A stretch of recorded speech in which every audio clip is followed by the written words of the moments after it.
It's not only my voice, it's voice of all daughters. सरापा वफा हूँ मैं, रहमत का नफा हूँ मैं। ए इब्ने आदम, मुझको झोली में लेके तू इतना सोचता क्यों है?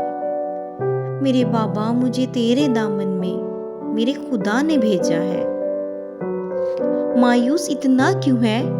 मैं अपना रिस्क लाई हूँ, मैं बरकतों वाली हूँ, मैं रहमत साथ लाई हूँ। तेरी मुस्कान देखूंगी तो बाबा खिलखिलाऊंगी।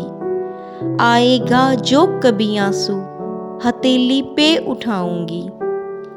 मेरे बाबा, एक बार मुस्कुरा, तेरा सर फख्र से बुलंद करने में आई हूँ। मैं रूखी सूखी खा लूंगी, मैं रूखी सूखी खा लूंगी, कभी उफ ना बोलूंगी।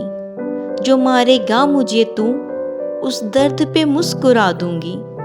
मैं बिनते हवा हूँ, मैं बिनते हवा हूँ, वफा का पैकर हूँ मैं।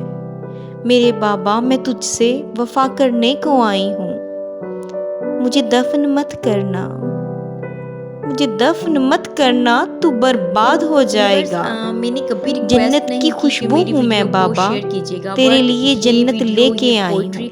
मैं आप लोगों से रिक्वेस्ट करूंगी कि प्लीज़ इसे आगे से आगे शेयर कीजिएगा, बहुत ज़्यादा शेयर कीजिएगा। हो सकता है किसी बेटी की ज़िंदगी बदल जाए, हो सकता है वो बाप जो बेटी को बोझ समझते हैं, जो बेटी को कबूल नहीं करते, हो सकता है उनके माइंड में कुछ चेंज आ जाए, वो खुदा की इस रहमत को, इस गिफ्ट को एक्सेप्ट कर लें। क्योंकि बेटियां तो कुछ भी नहीं मांगती, बस यूं ही पल जाती हैं। तो हो सकता है कि बहुत से लोगों के जो थॉट्स हैं, जो उनके कॉन्सेप्ट्स बेटी के बारे में बने हुए हैं, वो चेंज हो जाए। कमेंट्स बॉक्स में मुझे ज़रूर बताइएगा कि आपको ये पोएम कैसी लगी। Thank you viewers.